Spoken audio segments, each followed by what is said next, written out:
Decision today by Newport Beach city leaders. They're meeting to decide if they're going to close the beach after crowds flocked to the shore this past weekend. KCAL 9 Orange County reporter Michelle Geely is live where the city council is weighing that decision. Michelle.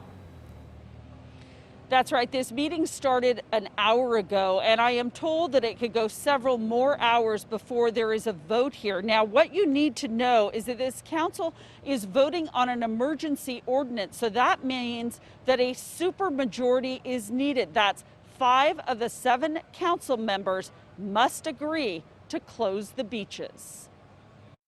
I forecast that there'll be a no vote on closing the beaches or restricting access. Dozens of people are weighing in on whether Newport city leaders should close the beaches. We heard from a lot of individuals, most of which support keeping the beaches open. They think that most people are being responsible. It's mostly families and those practicing social distancing. 50,000 people hit the sand over the warm weekend. Images like this from Newport Beach caused Governor Newsom to criticize people for not staying home. Well, our kids have no schools, they have no sports, they need an outlet, and the beach would be a perfect place for it. I think it was out of control. There were way too many people. They were all on top of each other. People need to be out. We need vitamin D. That's a part of having a healthy immune system. Huntington Beach is waiting to see the results of Newport Beach's vote before deciding whether to close its beaches. Crowds of sun worshipers came to Surf City this past Saturday and Sunday.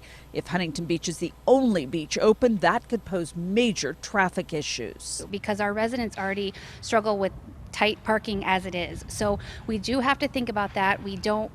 Even though we have the large sand areas on our beaches, the amount of people coming in causes issues for our city. Newport Councilman Muldoon is applauding the efforts of people in Orange County. And I think the message we have to get out is that don't be afraid.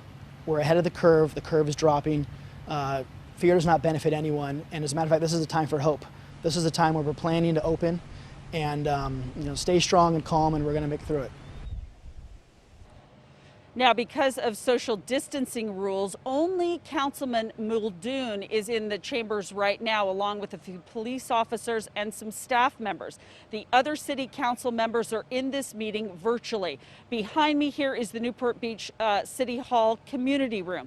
There are about 20 members of the public there who are waiting to speak, again, sitting 6 feet apart, and many others have called into this meeting on the telephone to make their voices heard. Again, we're not expecting a vote here in Newport Beach for the next couple of hours. That's the latest live at Newport Beach City Hall. I'm Michelle Geely. Back to you. All right,